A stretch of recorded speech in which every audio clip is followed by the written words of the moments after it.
دوستو حضور اکرم صلی اللہ علیہ وآلہ وسلم صحابہ اکرام کی محفل میں تشریف فرما تھے کہ صحابہ اکرام نے اچانک دیکھا کہ ایک اونٹ بھاگا ہوا ہمارے نبی کریم صلی اللہ علیہ وآلہ وسلم کی طرف آ رہا ہے، اور ہمیں ڈر تھا کہ کہیں وہ ہمارے نبی پاک صلی اللہ علیہ وآلہ وسلم کو نقصان نہ پہنچا دے۔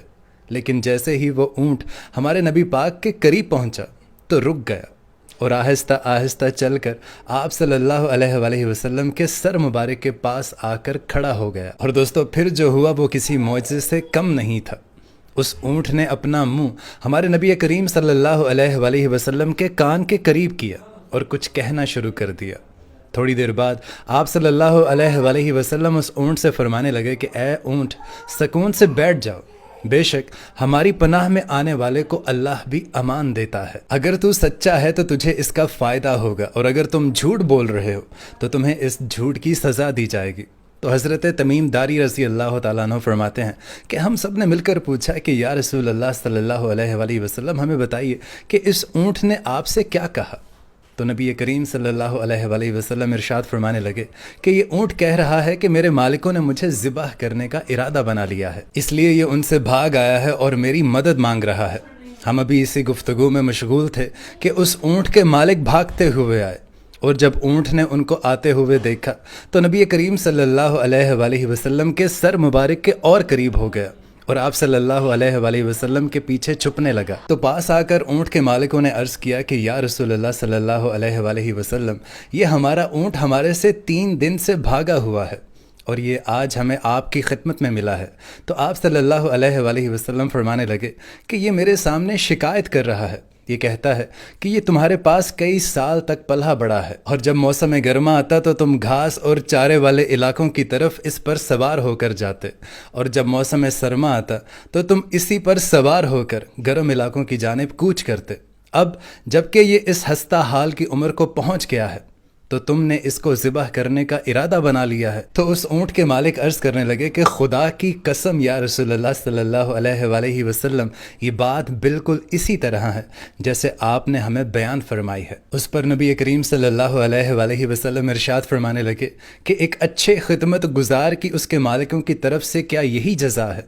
تو اس پر وہ عرض کرنے لگے کہ یا رسول اللہ صلی اللہ علیہ وآلہ وسلم، اب ہم نہ اسے بیچیں گے اور نہ ہی اسے ذبح کریں گے۔ اور دوستو پھر جو ہوا اس پر نبی کریم صلی اللہ علیہ وآلہ وسلم پر قربان جاؤں کہ آپ صلی اللہ علیہ وآلہ وسلم نے اس اونٹ کو ان مالکان سے 100 درہم میں خرید لیا، اور پھر جو ارشاد فرمایا وہ سننے سے تعلق رکھتا ہے۔ آپ صلی اللہ علیہ وسلم ارشاد فرمانے لگے کہ اے اونٹ، جا، تو اللہ کی رضا کی خاطر آزاد ہے۔ اور دوستو یہ سنتے ہی اس اونٹ نے آپ صلی اللہ علیہ وآلہ وسلم کے کان مبارک میں خوشی سے کچھ کہا، اس پر آپ صلی اللہ علیہ وآلہ وسلم نے آمین کہا۔ پھر اس اونٹ نے دوسری مرتبہ بھی کچھ کہا، اس پر بھی آپ نے آمین فرمایا۔ تیسری مرتبہ بھی کہا، اس پر بھی آپ نے آمین فرمایا۔ لیکن چوتھی مرتبہ جب اس اونٹ نے آپ صلی اللہ علیہ وآلہ وسلم کے کان مبارک میں کچھ کہا تو آپ صلی اللہ علیہ وآلہ وسلم کی آنکھوں سے آنسو جاری ہو گئے، اور آپ صلی اللہ علیہ وآلہ وسلم زارو کتار رونے لگے۔ تو پاس بیٹھے صحابہ اکرام عرض کرنے لگے کہ یا رسول اللہ صلی اللہ علیہ وآلہ وسلم، ہمیں بتائیے کہ آپ اس طرح سے زارو کتار کیوں رو رہے ہیں؟ اونٹ نے ایسا کیا آپ کے کان مبارک میں فرمایا جو آپ اس طرح سے رونے لگے؟ تو آپ صلی اللہ علیہ وسلم فرمانے لگے کہ پہلی دفعہ اونٹ نے مجھ سے کہا کہ اے اللہ پاک کے نبی، آپ کو اسلام اور قرآن کی طرف سے اللہ بہترین اجر عطا فرمائے۔ اس پر میں نے آمین کہا۔ پھر اونٹ نے دوسری مرتبہ مجھ سے کہا کہ اللہ تعالیٰ قیامت کے دن آپ کی امت سے اسی طرح خوف کو دور کرے جس طرح آپ صلی اللہ علیہ وآلہ وسلم نے مجھ سے خوف کو دور فرمایا ہے۔ تو اس پر بھی میں نے آمین کہا۔ اور پھر وہ تیسری مرتبہ اللہ تعالیٰ سے دعا کرنے لگا کہ آپ صلی اللہ علیہ وآلہ وسلم کے امت کے خون کو اسی طرح محفوظ رکھے جس طرح آپ صلی اللہ علیہ وآلہ وسلم نے میرا خون محفوظ فرمایا ہے۔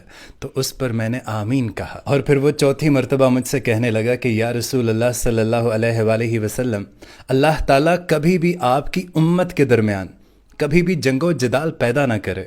تو یہ سن کر میری آنکھوں میں زارو کتار آنسو آ گئے، کیونکہ اللہ تعالیٰ نے پہلی 3 دعاؤں پر جب میں نے آمین کہا تو اسے قبول فرمایا، لیکن اللہ تعالیٰ نے یہ دعا قبول کرنے سے منع فرمایا۔ اور حضرت جبریل امین علیہ السلام نے اللہ تعالیٰ کی طرف سے مجھے یہ خبر دی ہے کہ میری امت آپس میں جنگ کر کے فنا ہوگی۔ اور دوستو میرا ماننا ہے کہ ہوا بھی ایسا ہی ہے، چاہے آپ جنگ جمل دیکھ لیں، جنگ صفین دیکھ لیں، جنگ نہروان دیکھ لیں، مسلمانوں کے آمنے سامنے تھے، جس میں ہزاروں مسلمان شہید ہوئے، ہزاروں صحابہ اکرام شہید ہوئے۔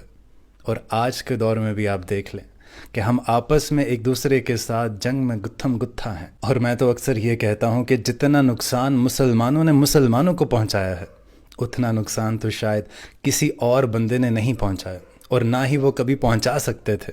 لیکن ہم ایک دوسرے کے ساتھ بالکل بھی جذبات اور ان تمام احساسات سے عاری ہیں۔ اللہ پاک ہم سب کو پیار اور محبت سے رہنے کی توفیق عطا فرمائے، آمین۔ اور دوستو ویڈیو میں کچھ اچھا لگا ہو تو اس ویڈیو کو لائک کر دیجیے گا اور شیئر کر دیجیے گا۔ ملتے ہیں نیکسٹ ویڈیو میں، تب تک اپنا خیال رکھیے۔ اللہ نگہبان۔